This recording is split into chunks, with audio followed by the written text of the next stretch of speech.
warahmatullahi wabarakatuh. A'udzu billahi minasyaitonir rajim. Bismillahirrahmanirrahim. Alhamdulillahi rabbil alamin.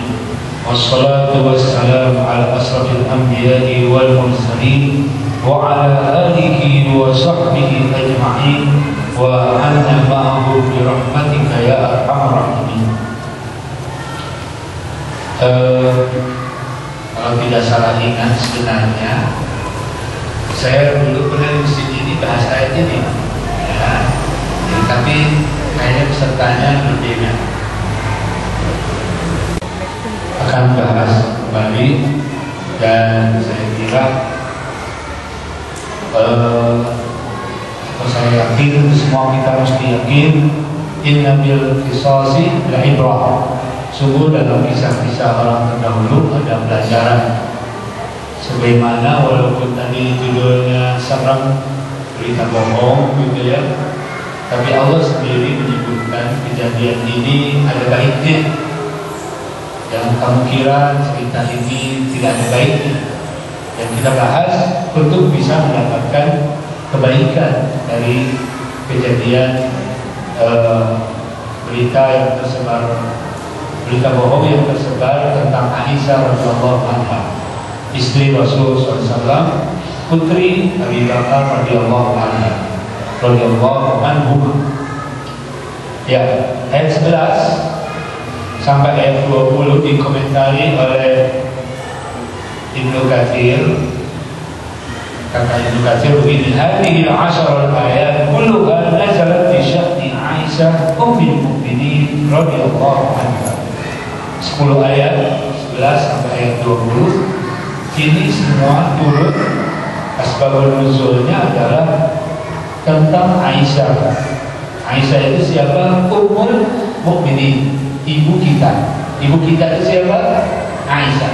Bukan ibu kita itu bukan Kartini, tapi ibu kita Aisyah. Ya, kita mukminin, muslimin. Siapa ibunya?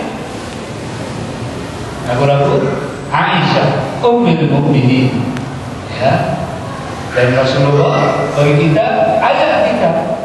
Sebagaimana Rasul menyebut Ibrahim, millati abina Ibrahim, ayah, walaupun sebenarnya kakek atau kakeknya kakek, ya. Tapi menyebut Ibrahim ayah, kita nyebut Nabi Muhammad ayah. Ini penyebutan ini sekarang disamarkan dengan ungkapan orang-orang Nasrani. Orang Nasrani menyebut dirinya apa? Umat Tuhan. Ya. Itu tidak boleh kita sebut. Kita tidak boleh menyebut sebagai umat Tuhan. Kita ini sebagai makhluk Tuhan dan hamba Tuhan. Adapun umat, kita umat Muhammad sallallahu alaihi wasallam. Ya, karena umat Tuhan konotasinya anak Tuhan. Umat Muhammad konotasinya anak Muhammad. Kan memang istri-istri Nabi Muhammad adalah ummul mukminin. Ada yang keberatan? Nggak usah keberatan. Ya, sebut saja Aisyah ummul mukminin. Dan ayat kita adalah dari Muhammad sallallahu alaihi wasallam. Adapun Tuhan Esa tidak berputra dan tidak diputrakan. Ya. Sudah tadi ayat 11-nya bunyinya innal ladzina ja'u bil ifki usbatun minkum. Sesungguhnya orang yang datang membawa berita bohong atau menyebarkan berita bohong adalah usbah. Usbah adalah jamaah, bukan 1, 2, 3 orang, tapi kelompok banyak orang, minkum, dari kalanganmu sendiri. Di antaranya begini, walaupun nanti dalam di sini disebutkan di tafsir Ibnu Katsir, awalnya yang bikin isu itu adalah munafik, namanya Abdullah bin Ubay bin Salul. Tetapi Allah menyebut sesungguhnya berita bohong ini tersebar bukan oleh 1-2 orang, tapi oleh usbah, jamaah yang banyak, kelompok manusia banyak, minkum, dari kalanganmu sendiri. Kemudian Allah menasihati syarran lakum. Jangan kau kira kejadian itu semata buruk bagimu. Memang terdengar buruk, istri Rasul selingkuh, bukan tak enak. Tetapi berita itu sudah terlanjur tersebarnya itu. Jadi kejadiannya sampai turun ayat ini sebulan lamanya, sebutkan oleh Ibnu Katsir. Lama tanpa penyelesaian, sampai betul-betul mengguncang barisan muslimin. Sampai Rasul SAW juga karena begitu banyaknya usbah yang bercerita tentang Aisyah selingkuh atau melakukan sesuatu yang tidak baik dengan sahabat Rasul, ya, itu sampai terguncang barisan muslimin. Ya. Tetapi apa ya? Dengan tenang, dan Allah memang selalu tenang. dengan biasa saja Allah bilang, la tahsabuhu syarran lakum. Jangan kau kira itu semata buruk bagimu. Bal huwa khairul lakum. Ini muslimin muslimat, apa pelajarannya? Muslimin muslimat dalam keadaan apapun harus bisa mengambil ikrah, harus bisa tegak. Karena kita punya keyakinan tentang makhluk yang dicipta oleh Allah dan tentang takdir yang terjadi karena ketetapan Allah Subhanahu wa taala. Apa komentar Anda tentang makhluk-makhluk? Kalau ada ayam lewat, apa yang kau katakan? Ma khalaqta hadza batila. Ya, kau tidak ciptakan ini sia-sia. Ya, kebayang disembelih, digulai, disantai, ya. Ada sapi lewat, bisa berkata, "Karena ma khalaqta hadza batila." Ya, bisa kalau sapi dan ayam. Kalau nyamuk lewat, ya, yang bisa bikin demam berdarah, malaria, cikungunya, ya. Ketika ada nyamuk selama ini, apa yang kau katakan? Kita juga harus berkata, Rabbana ma khalaqta hadza batila. Ya Allah, tidak kau ciptakan ini semua sia-sia. Ya, biasa begitu atau tidak biasa? Hati-hati loh, lihat surat Al-Baqarah ayat 26. Gara-gara nyamuk, yudillu bihi katsira wa yahdi bihi katsira. Banyak orang dapat jadi sesat karena nyamuk, dan banyak juga karena nyamuk jadi dapat hidayah. Bagusnya yang mana? Jadi sesat atau jadi dapat hidayah? Ya. Nah, kalau terbiasa di ulul albab, dia surat Al-Imran ayat 191 juga sifat ulul albab orang cerdas. Lihat apapun selalu berkata, ma khalaqta hadza batila. Kau tidak ciptakan ini sia-sia. Pasti ada hikmahnya. Dan kejadian yang begitu betul-betul menusuk hati kaum muslimin dan panas di telinga sebulan berjalan terus diisukan di koran pagi, karena saya ada koran waktu itu ya, di pembicaraan di pasar, istri Rasul selingkuh, sakit ya yang mendengarnya.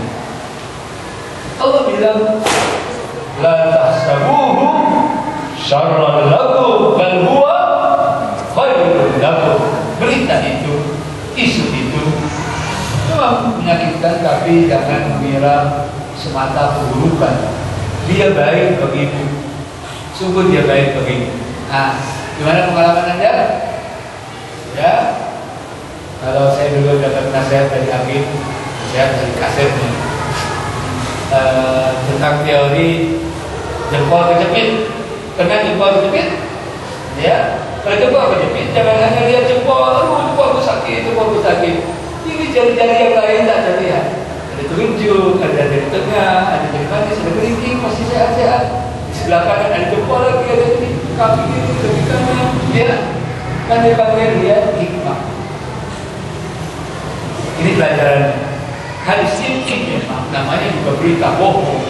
Apalagi berita bohong tentang Rasul yang mulia, tentang istrinya yang mulia dan agung, ya, diberitakan selingkuh, di belakang diberitakan atau diomongkan telah berbuat bejat dengan sahabatnya, ya.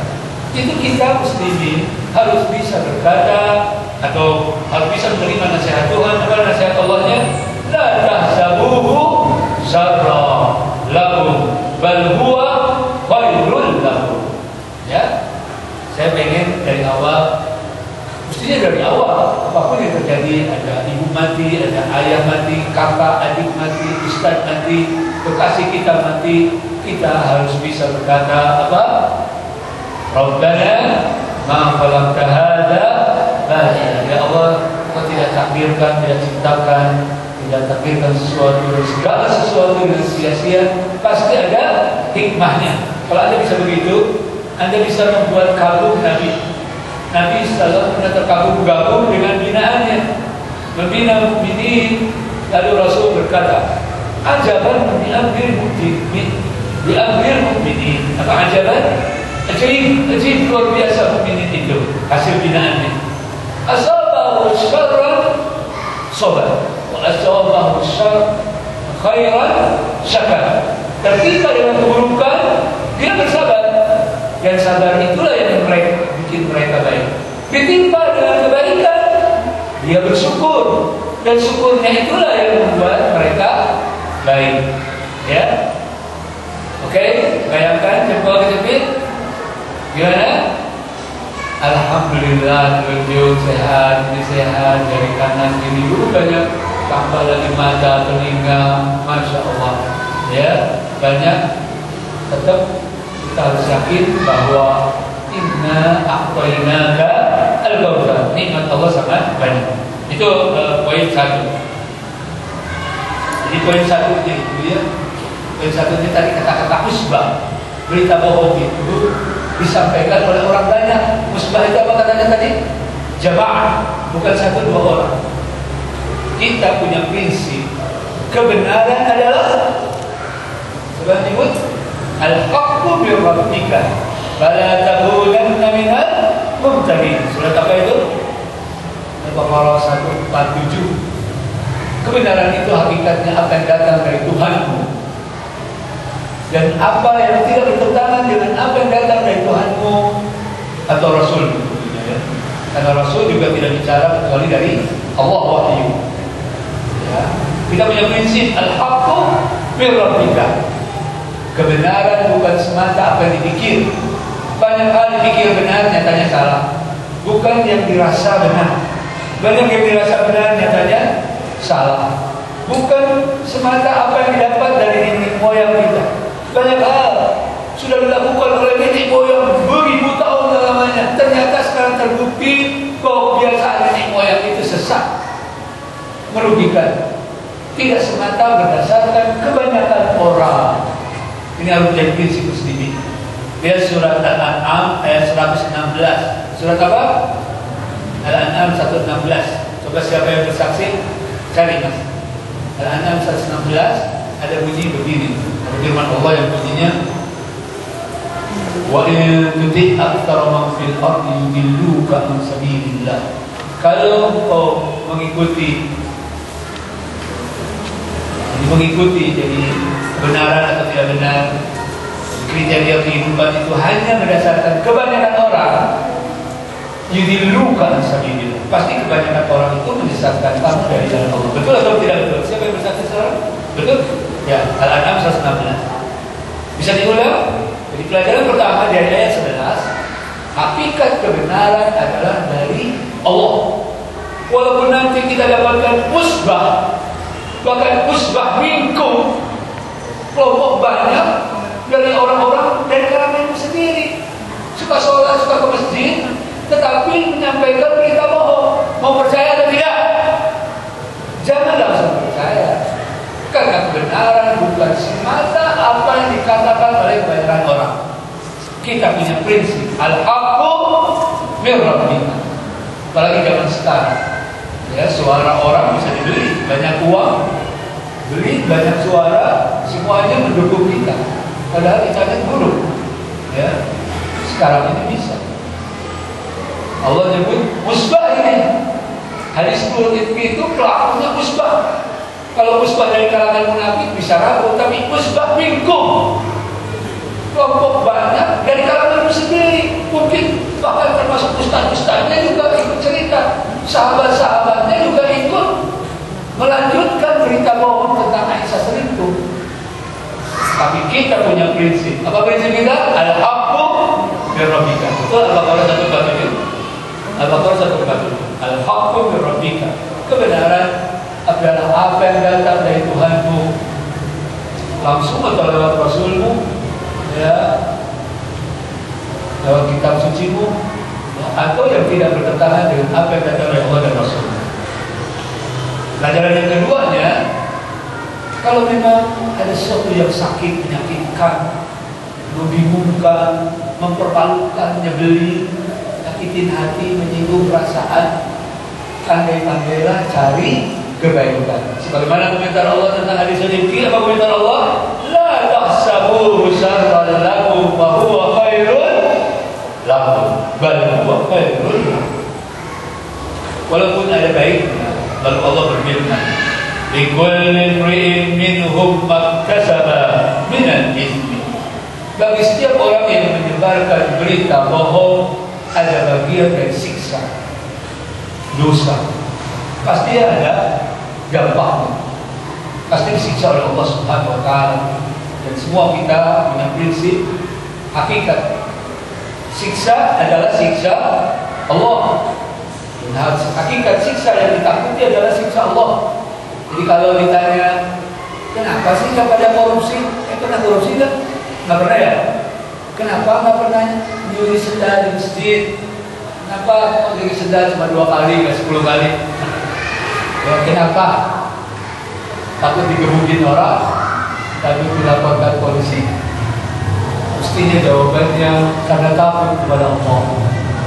Allah yang kita takuti.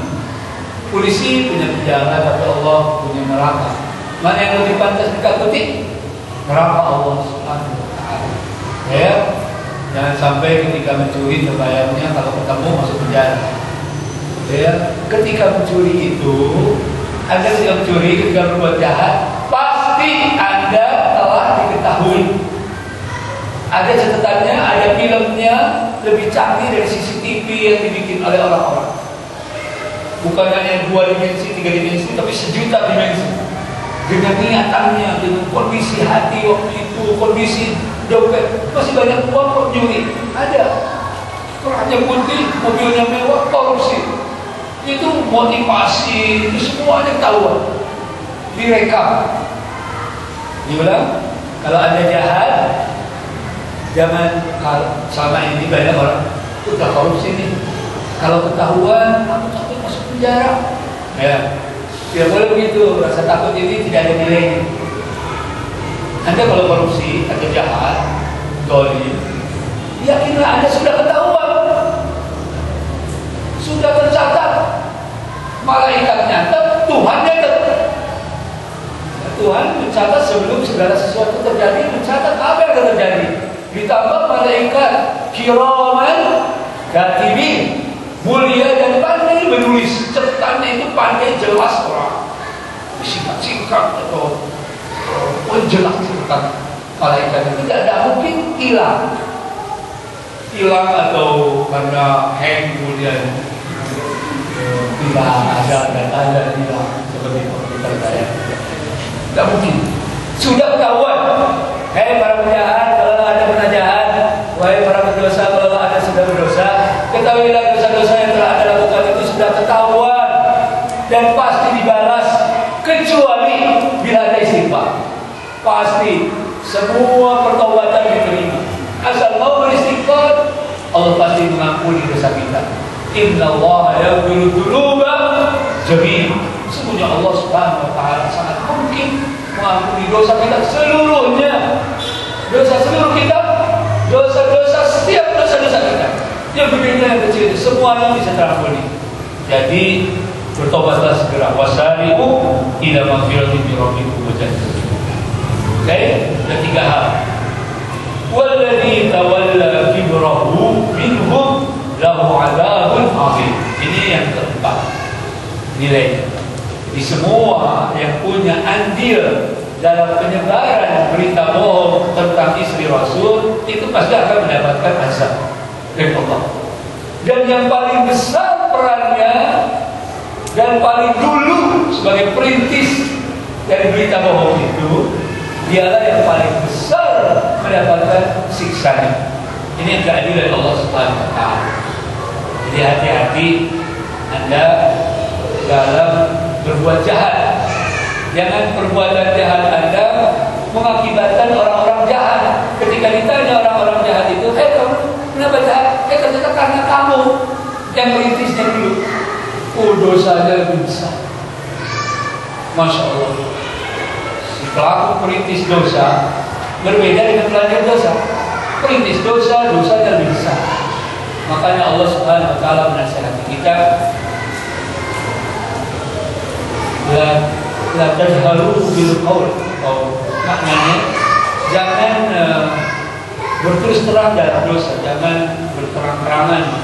Ya, tadi saya naik bis kota saya masuk langsung berteriak, langsung duduk tahu. Ya, apa hukumnya naik bis tidak bayar? Ya, buka kota tidak bayar. Ada siapa ya tentang lagu naik kereta api itu yang Surabaya tidak bayar gitu? Apa Surabaya boleh lagu yang tidak percuma? Itu lagu yang haram. Karena merugikan PJK. Kecuali kalau Indonesia sudah sejahtera. Jadi jangan sampai Anda kalau berbuat jahat, jangan cerita sama orang lain. Kemungkinannya ditiru. Kalau aktivis masjid aja pernah jahat, ya. Banyak di antara kita dengan dalih ta'aruf lalu menceritakan kejelekan dirinya. Tidak boleh menceritakan kejelekan diri, tidak boleh. Karena apa kekhawatirannya ditiru oleh orang lain. Tidak usah. Berkata saja kalau Anda pernah jahat, ada kejahatan dalam diri, pernah kedoliman dilakukan kemarin dulu waktu SMA, katakan saja kepada Tuhan. Boleh cerita kepada Tuhan, boleh. Kepada orang-orang tidak usah. Kepada pendeta di gereja itu cerita, itu si pendeta itu tak akan kuat jawabannya. Pasti ketahuan. Begitu setelah lapor pendeta itu pasti ditangkap. Coba lihat di gereja. Itu sudah kerjasama dengan polisi. Pendetanya sudah ngomong, tapi si polisi itu sudah dibuat rekaman itu. Yang jelas kawan-kawan sekalian, pertama jangan jahat, jangan dolim, jangan dosa. Kalau terlanjur dosa, berkatalah kepada Tuhan apa? Allahumma stur aurati wa amin rawati.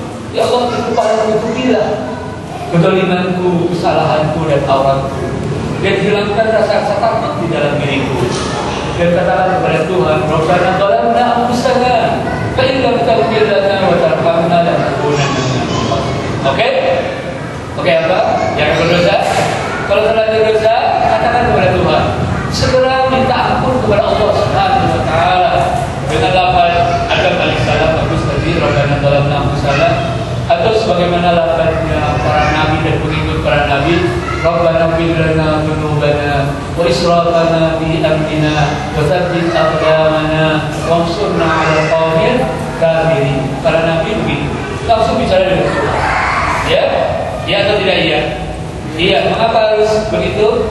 Karena Allah berfirman, likulli imri'in minhum maktasaba minal itsm walladzi tawalla kibrahu, yang melakukan perang terbesar, lahu 'adzabun adzim, padanya siksa yang lebih besar lagi.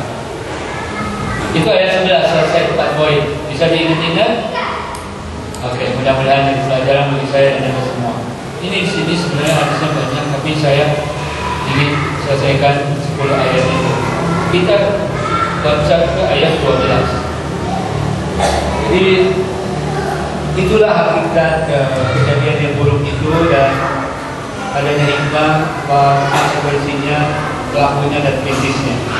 Lalu Allah berfirman di ayat 12, bagaimana sikapnya kalau ada lagi di negeri ini, ya, ceritakan kesalahan kita yang dicintai, yang diikuti imam kita, ayah kita, mertua kita, suami kita, istri kita, diberitakan busuk di depan orang-orang. Apa sikap kita? Di sini Allah berfirman di ayat 12 surat An-Nur, laula idza'tumuhu dhanna al-mu'minuna wal mu'minatu bi anfusihim pertanyaan Allah, pertanyaan yang harus dijawab sebenarnya. Kata Allah, kenapa kamu ini? Atau bukankah kamu sebaiknya ketika mendengar berita bohong, kamu berprasangka baik kepada mukminin, kepada mukminat? Kenapa ketika kamu dengar berita itu, kamu tidak berkata, ini pasti berita bohong? Nah, sekarang siapa yang kamu cintai? Namanya siapa tokoh yang kamu cintai? Namanya di Jogja ini Kak Sultan Hamengkubuwono, diberitakan namanya guru, ya. Kalau memang belum ada bukti data, walaupun banyak orang ngomong di koran ada, di TV ada, tapi buktinya belum, Anda harus berprasangka dulu kalau dia muslimin, kalau dia mukminin, dan Anda berkata bahwa berita itu bohong. Itu nasihat itu. Jadi kalau lagi terjadi nauzubillah, tersebar berita buruk tentang pemimpin Islam, selingkuh kayak atau korupsi atau apa, tidak muslimin. Sikap pertama adalah husnudzon, dia muslimin, tidak mungkin melakukan. Itu pertama. Sebelum ada bukti dan saksi. Dan kita di ayat ini diharuskan berkata berita yang menyangkut saudara kita, apalagi pemimpin muslim yang terkenal kemuslimannya, keislamannya, keimanannya, itu kita harus berkata berita itu adalah berita bohong. Bisa atau tidak bisa? Syukur bisa bahasa Arab. Hada ifkum mubin. Bisa ngomong itu? Hada ifkum mubin. Ada di TV, ada di koran, dibicarakan di tukang beca, di mana-mana, di kampus, di mimbar-mimbar, ceramah, khutbah, ada itu. Tapi yang bicara ini dan buktinya belum jelas, faktanya belum jelas, kita harus berkata itu pasti baik dan berita itu pasti ifkun mubin, kebohongan yang nyata. Lalu ayat 13, nasihat dari Allah Subhanahu wa taala untuk kita. Laula ja'u 'alaihi bi arba'ati syuhada. Fa in lam ya'tu bi syuhada faulaika indallahi humul kadhibun. Ya, tidak ada aturan paket. Husnudzon itu ada kriteria. Husnudzon, tapi belum ada batasnya. Batasnya apa? Sampai ada 4 orang saksi, betul-betul menyaksikan korupsinya, perselingkuhannya, keburukannya, 4 orang saksi. Di ayat 13 Allah berfirman, kenapa kamu itu ketika datang mereka yang berita, kenapa kamu itu tidak meminta saksi, 4 orang saksi ketika datang berita kepadamu? Dan apabila kamu mengiyakan suatu berita padahal tidak ada saksinya, 4. Ada saksi tapi 2 atau 3. Saksinya itu Pak Lurah, Pak RT, Pak Bupati, cuma 3. Ya, kamu percaya? Faulaika indallahi humul kadhibun. Maka mereka itu bahkan yang punya saksi 3 orang itu pun adalah al-kadhibun. Ini aturan Allah, ini syariat Allah, terima sajalah. Ya, supaya pas. Antum ada terjemahannya? Siapa yang tolong bacakan terjemahannya? Atau bawa hadirkan terjemahan? Atau Anda baca terjemahan ayat 13 itu? Nah, karena ini saya tidak pakai terjemahan saya mungkin kurang, tata bahasanya kurang baik, dibaca langsung dari ahlinya, dari yang berhak menerjemahkan, Departemen Agama. Menurut saya terjemah Departemen Agama adalah terjemah terbaik sekarang ini. Ya, yang ini. Itu saya baca. Itu kamu sama saya baca. Baca lagi. Kalau baca dari saya. Ayat 12 dan 13.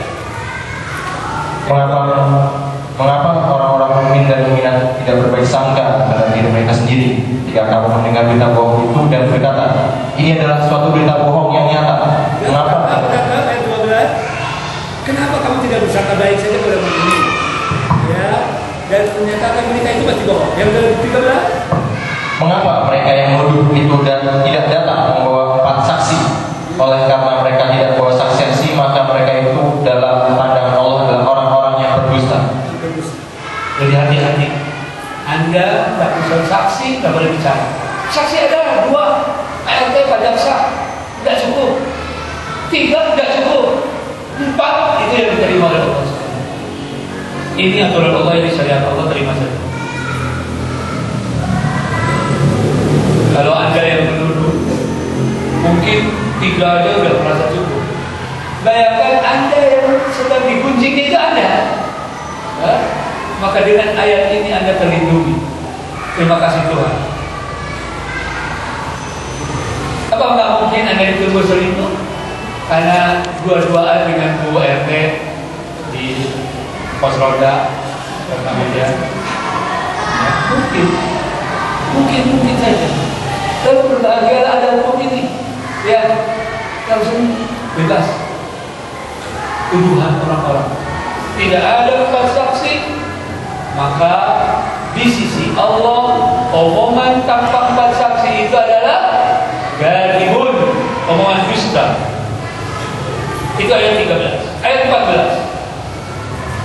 Walau, yang tadi saya katakan, walaula fadlullahi alaikum wa rahmatuhu fid dunya wal akhirah lamassakum fima afadtum fihi adzabun adzim.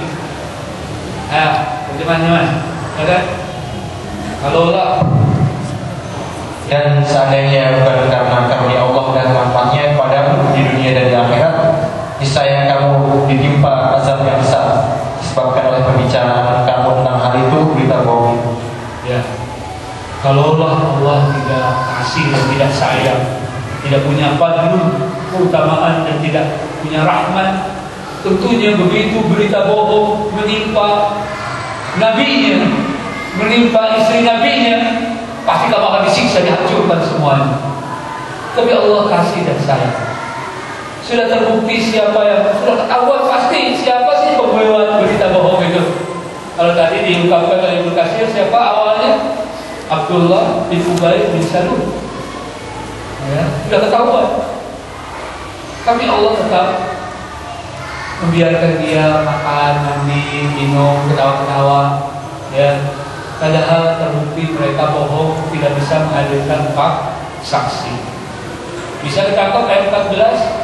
Kalaulah bukan keutamaan Allah atasmu, dan kalaulah bukan karena rahmat Allah kepadamu di dunia dan di akhirat, tentunya akan ditimpakan kepadamu gara-gara pembicaraan bohongmu itu siksa yang sangat besar.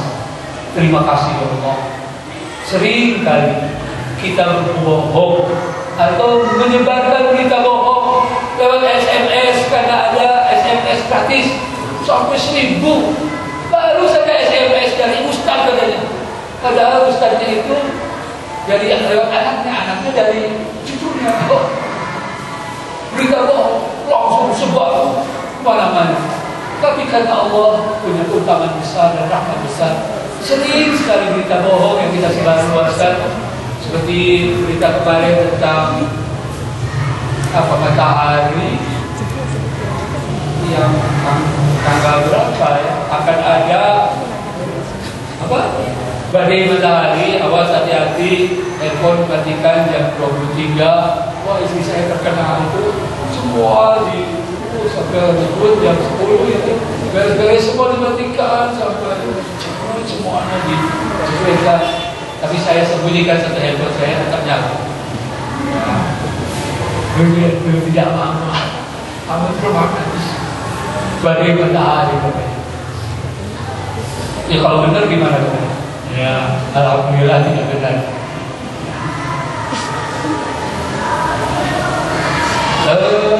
Subhanallah. Ini poin penting menurut saya ayat 14 ini. Yakinlah Allah itu ada atau tidak ada. Allah itu ada dengan keutamaannya, dengan kasih sayangnya, dengan keadilannya, dengan perlindungannya. Wadduha wal laili idza saja, demi waktu duha, demi waktu malam apabila engkau gulita. Ma wadda'aka rabbuka wa ma qala. Tuhanmu tidak akan membiarkanmu dan tidak akan menghinakanmu. Bahkan walaupun jempol kejepit, jempol tangan kanan dikejepit, jempol ini kejepit, semua jari kejepit, apa yang harus aku katakan? Alhamdulillah mataku tidak kejepit, hidungku apa begitu, pandai-pandai. Semuanya kejepit. Alhamdulillah tangan kawan itu tidak kejepit. Alhamdulillah tangan ibuku tidak kejepit. Harus bisa berkata begitu. Ya, sebagaimana Tuhan berkata apa tadi? La tahsabuhu syarran lakum bal huwa khairun lakum. Ayat 15. Ittalaqawnahu bi alsinatikum wa taquluna bi afwahikum ma laysa lakum bihi ilmun wa tahsabunahu hayyina wa huwa indallahi 'azim. Jadi tadi ayat 1 ayat 11 menyatakan bahwa kejadian berita bohong itu ada baiknya. Jangan kamu kira semata buruk, ada baiknya. Itu bukan pernyataan pelecehan terhadap kejadian itu. Kejadian itu besar. Karena Allah di ayat 15 berfirman, apa artinya Mas? Ayat 15, ingatlah ketika kamu menerima berita bohong dari ketika kamu menerima berita bohong dari lidah-lidah, terus dan kamu katakan dengan mulutmu apa yang kamu dengar dan kamu katakan dengan mulutmu, terus apa yang tidak kamu ketahui sedikit padahal tanpa ilmu, tanpa pengetahuan, dan kamu menganggapnya remeh, temeh, kecil, sederhana. Ya, kejadian biasa, cuma hanya tadi matahari lah, ya isu ya karena gratis.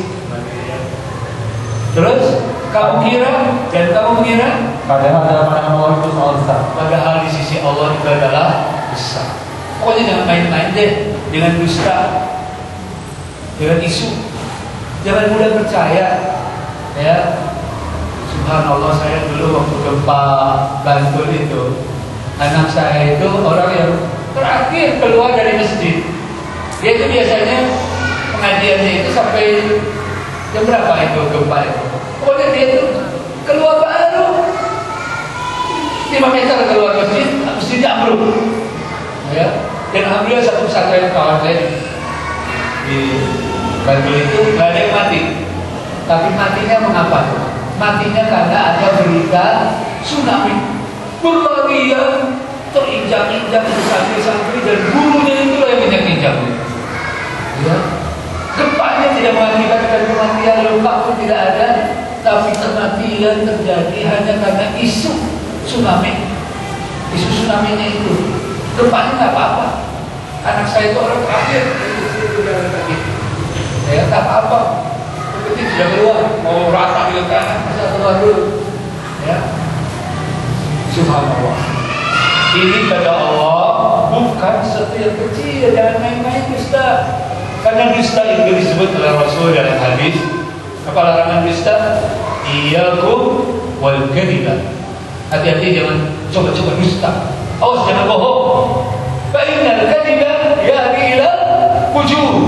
Karena dusta pasti menghantarkan kamu kepada kejahatan lain, kejahatan baru, kejahatan yang banyak. Kalau ada kena dusta, pasti berikutnya akan berbuat jahat atau dusta lagi. Dan kejahatan lain yang akibatkan dusta pasti menghantarkan kepada neraka. Sebaliknya kata Rasul, hendaklah kamu jujur, karena jujur itu pasti menghantarkan kepada kebaikan-kebaikan, dan kebaikan-kebaikan pasti menghantarkan kepada surga. Itu ayat 15. Berikutnya ayat 16-nya. Walaula id sami'tumuhu qultum ma yakunu lana an natakallama bihadza subhanaka hadza buhtanun 'adzim. Ini diulang pengulangan ayat yang tadi, ayat ke-12. Ditegaskan ini betapa perintah ini wajib. Kalau ada isu tentang pemimpin muslimin, tentang orang saudara kita yang sholat masjid, aktivis masjid, diisukan buruk, kamu harus berprasangka baik dan berkata berita tentang ustaz itu, tentang pemimpin Islam itu bohong, kecuali kalau ada saksi 4. Sekiranya berita bohong itu dengan saksi dan bukti tapi 3, kamu tetap harus mengatakan itu berita bohong. Oke? Itu ayat 16. Coba diterjemahkan. Dan mengapa kamu tidak berkata tidak mendengarnya? Tidak pantas bagi kita mendengarkan ini. Nah, kenapa ketika kamu mendengarnya, kamu tidak ngomong? Alangkah tidak pantasnya membicarakan pemimpin Islam, tentang saudara kita seiman. Alangkah tidak pantasnya mesti kamu ngomong itu, kan? Dan engkau ini adalah kebohongan yang besar. Dan kamu harus berkata ini adalah kebohongan yang besar. Kamu harus berkata subhanaka hada muhtanun azim, subhanallah hada muhtanun azim. Itu sikap kita terhadap berita bohong yang menimpa saudara kita seiman.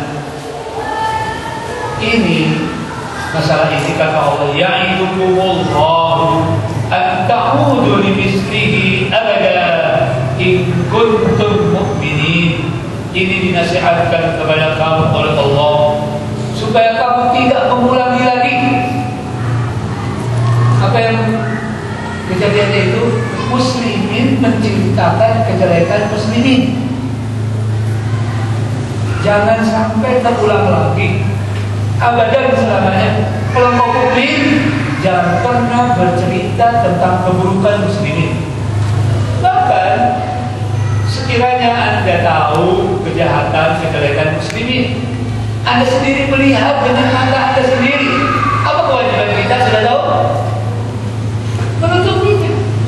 Man satara musliman satarallahu yawmal qiyamah. Barang siapa yang menutup aib seorang Islam, maka Allah akan menutup aibnya. Pernah seseorang mengaku zina kepada Rasul, ya Rasul saya zina, ayo razam, ayo hukum aku supaya tidak disiksa di neraka. Kata Rasul, pulang saja kamu, pulang. Rasul tidak mau menerima pertanyaan tentang dirinya. Barangkali kamu cuma ciuman atau pegang-pegangan. Tidak ya Rasul, saya hamil. Saya hamil. Kalau hamil ya pasti zina. Karena saya tidak punya suami lagi. Ya. Kata Rasul, pulanglah sampai anakmu terlahir. Dia datang lagi dengan anaknya terlahir. Pulanglah sampai anakmu disusui 2 tahun. Rasul tidak mau menghukumi dalam menghukumi. Dan itu prinsip perusahaan yang harus kita tiru dari Rasulullah SAW. Nyata dilihat di mata kita, dia korupsi. Kamu harus hati-hati. Ada hikmahnya atau tidak ada hikmahnya? Beritahukan yang lain atau tidak beritahukan yang lain? Memang ada kejadian tertentu yang harus diberitahukan. Apalagi kejadiannya berulang, ya, atau kejadiannya betul-betul di depan orang banyak, saksinya banyak, ya, beritakan untuk kebaikan dia, bukan untuk mengguncang kondisi muslimin. Ya, saya kemarin beli data, beli buku, bukan buku, majalah, ini sekalian iklan, majalah Suara Quran. Di Suara Quran terbitan Januari ada judul bagus sekali tentang bagaimana menasihati para pemimpin Islam. Ya, beli ya, 9.500. Ya. Ini saya membawa di Jepang. Suara Quran bagus, ada tulisan tentang itu. Bagaimana menasihati? Harus menasihati. Karena Rasul berkata, kalau lihat kemungkaran, nasihatilah, rubahlah, bukan ceritakanlah sama tetangga, sama PLT, waktu beca, ya. Tapi nasihatilah, rubahlah. Itu pun kalau Anda bisa berubah dengan tangan, kalau tidak bisa nggak usah. Tapi dengan lisan, kalau nggak bisa nggak usah dengan lisan, tapi dengan hati. Hati-hati, ini nasihat. Coba bacakan ayat 16, Mas. Terjemahnya 17. Allah memperingatkan kamu agar jangan kembali mengulangi seperti itu selama-lamanya. Allah apa? Memperingatkan kamu agar jangan kembali mengulangi seperti itu selama-lamanya. jika kamu orang beriman. Jika kamu beriman, jangan terulang lagi. Ada berita, ada saksinya, dan kejadian ini ada terlihat di mata kaum muslimin. Tahu kejadian ini? Kejadian ini kaum muslim, Aisyah pernah ikut perang bersama Rasul dalam perang dengan Bani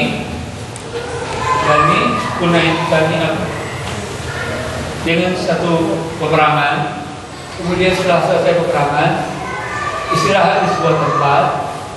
Karena istirahat, maka Aisyah minta izin untuk turun dari untanya untuk keperluannya.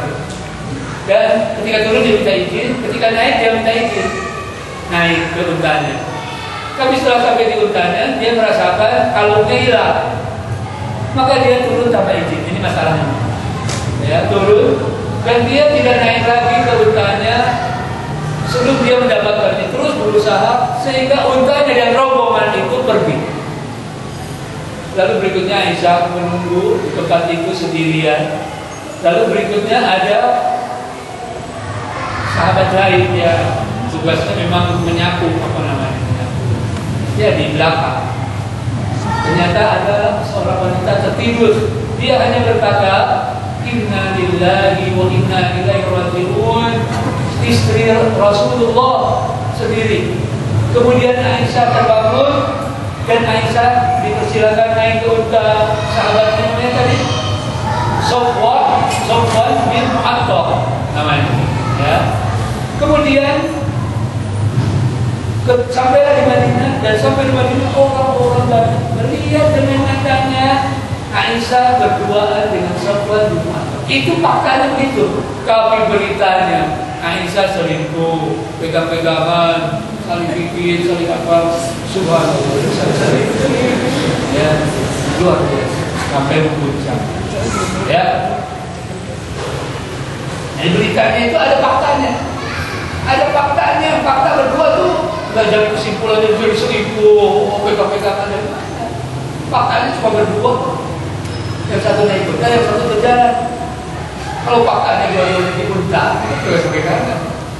Ini satu berjalan, satu di unta. Biar itu fakta.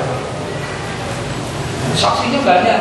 Yang menyaksikan banyak itu bukan menyaksikan selingkuh, menyaksikan Aisyahnya di unta, Sofwannya berjalan kaki. Itu faktanya. Dan yang ada saksi banyak itu fakta itu, bukan fakta selingkuh. Tapi yang tersebar fakta selingkuhnya. Ya, selingkuhnya itu tanpa fakta. Ya. Ayat berapa? 18. Innal ladzina yuhibbuna. Nah, ini masalah, nasihat lagi. Ini nasihat lebih dalam. Innal ladzina yuhibbuna an tashi'a al-fahishatu fil ladzina amanu lahum 'adzabun alimun fid dunya wal akhirah. Harus dihafal ayat ini. Wajib dihafal ayat ini.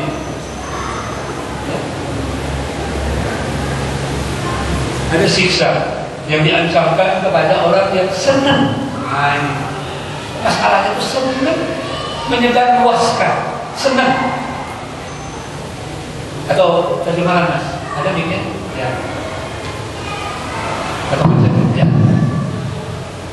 Dan Allah menjelaskan ayat-ayatnya kepada kamu, dan Allah Maha mengetahui, Maha bijaksana. Ya, ayat 18, 19.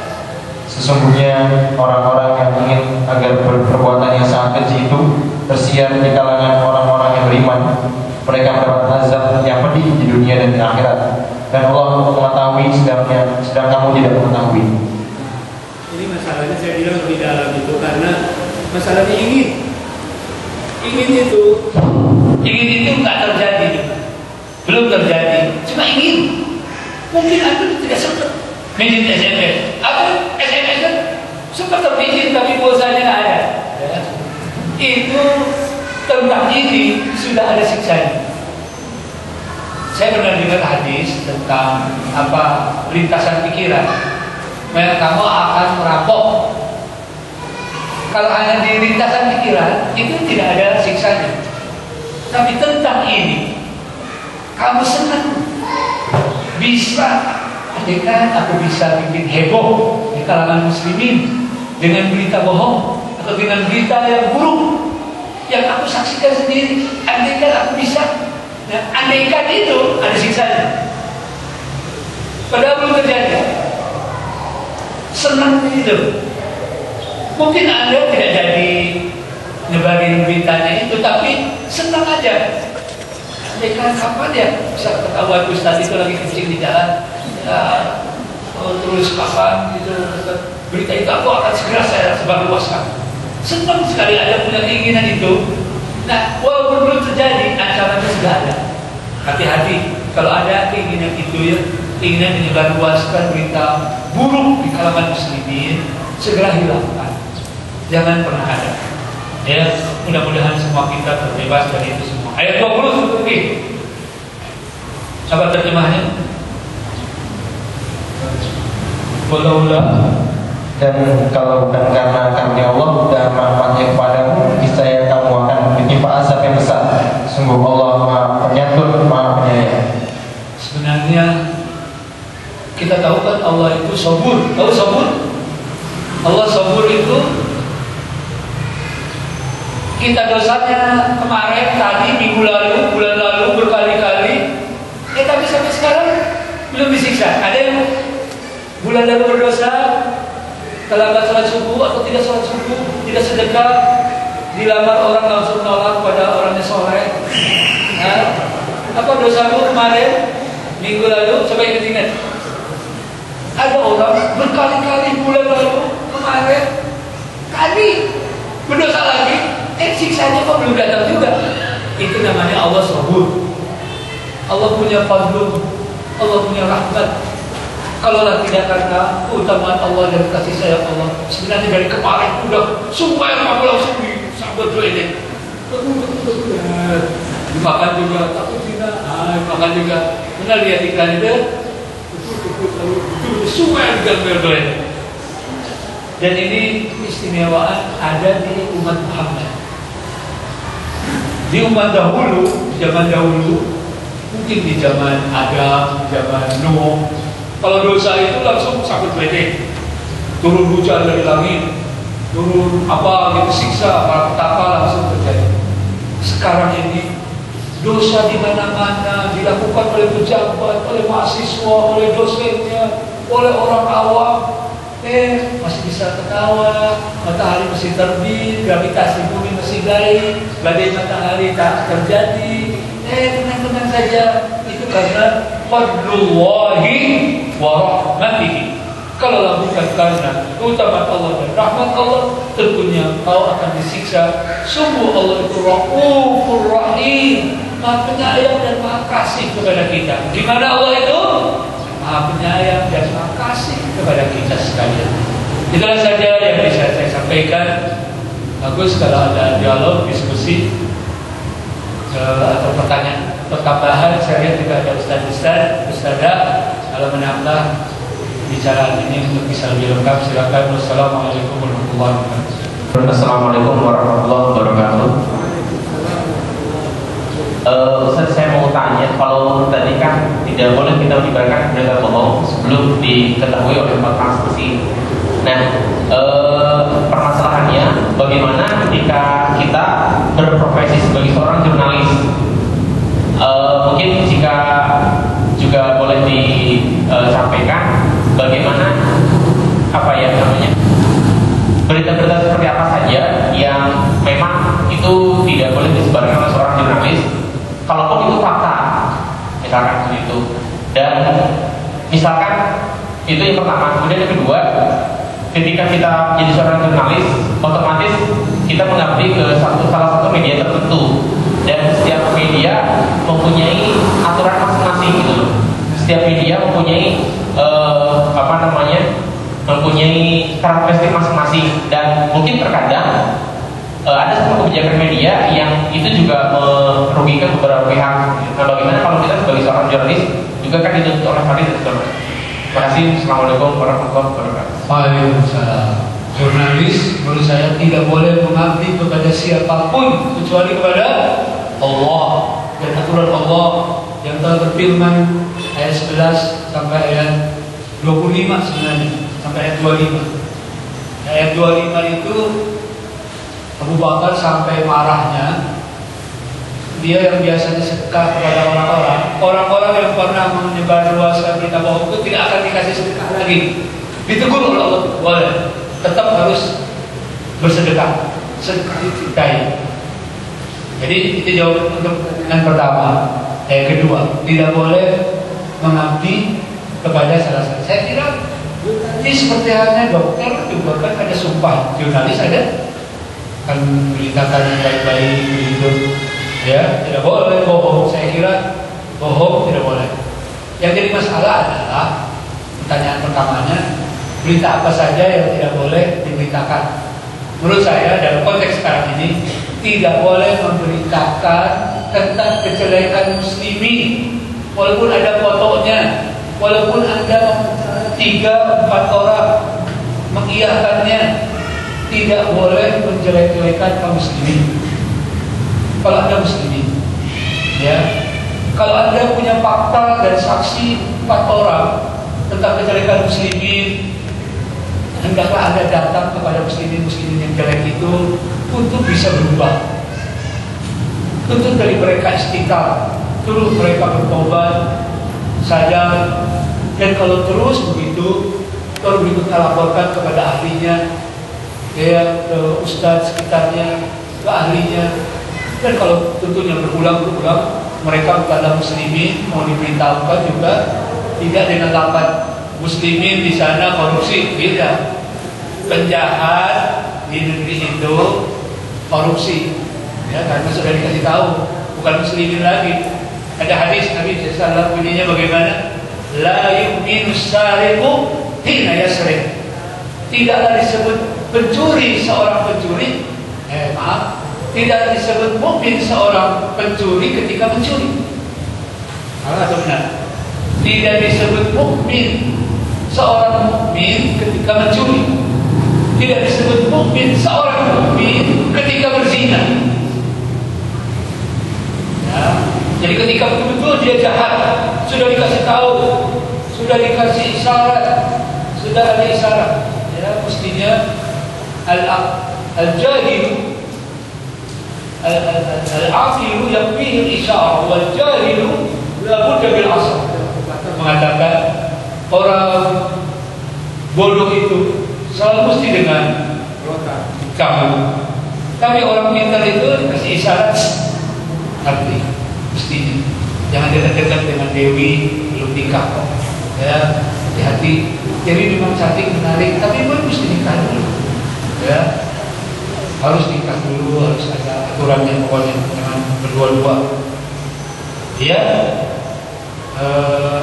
banyak hal, tapi jawabannya terjawabkan pertanyaannya. Jadi menurut saya, Anda tidak boleh sebagai jurnalis muslim merugikan kaum muslimin.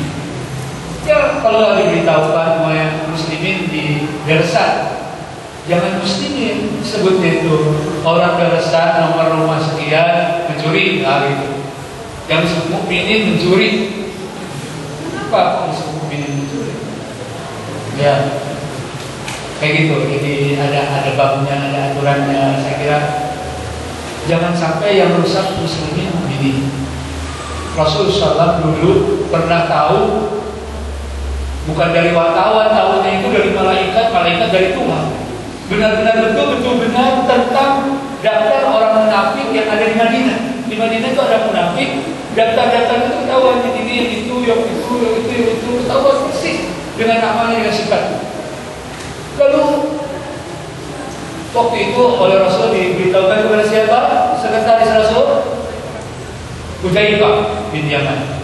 Diberitakan kepada Hudzaifah. Lalu berikutnya sahabat-sahabat lain pada ingin tahu, terutama Umar. Pengen tahu dengan alasan biar Umar. Begitu tersebar bahwa Rasul tahu nama orang munafik di Madinah, Umar langsung datang kepada Rasul. Ya Rasul, coba sebutkan siapa orang munafik itu. Ditanya kenapa kok nanya? Takut dia masuk di daftar itu. Ya. Dan yang kedua, kalau aku tidak tahu, tidak masuk, aku akan menebas leher orang-orang munafik itu. Itu Umar. Tapi Rasul tetap merahasiakan itu.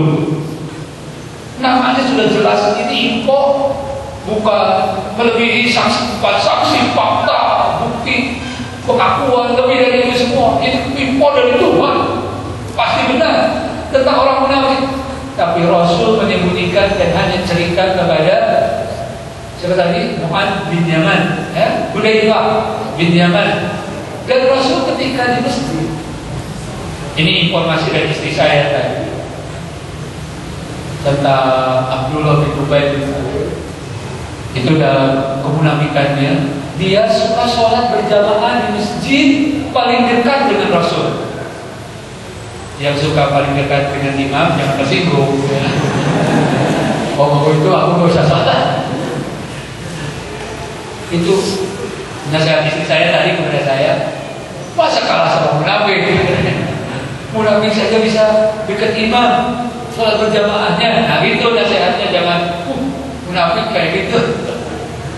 Tetap sholat dekat imam itu bagus, tapi kalau sekedar pura-pura itu tidak bagus dan pasti ketahuan Tuhan. Ada siapa lagi yang bertanya? Tentang peristiwa Nisruddin bin itu, mohon bisa diceritakan apakah benar dulu itu Ali membujuk Rasulullah untuk menceraikan Aisyah karena peristiwa itu, dan akhirnya Aisyah itu mendiamkan Ali itu sampai terjadi perang Siffin jauh belakangnya.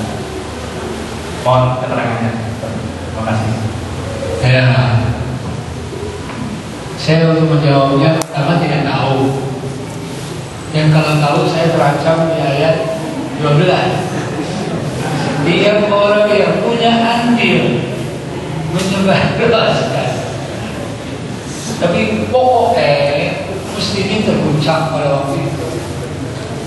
Karena yang ikut ngomong itu termasuk orang-orang dekat Rasul, sahabat-sahabat Rasul, ikut-ikutan ngomong, membicarakan. Maka saya kalau diajak bicara tentang itu, mohonlah, ya, takut dapat bagian dosa. Ya. Dan memang saya tidak tahu. Saya belum, mungkin di sini ada di video kali ini belum saya selesai bacanya. Ya, baca sendiri di tafsir dulu tadi. Ya, saya tidak tahu, tidak bisa menjawab pertanyaanmu. Bukan pura-pura tidak tahu. Ya.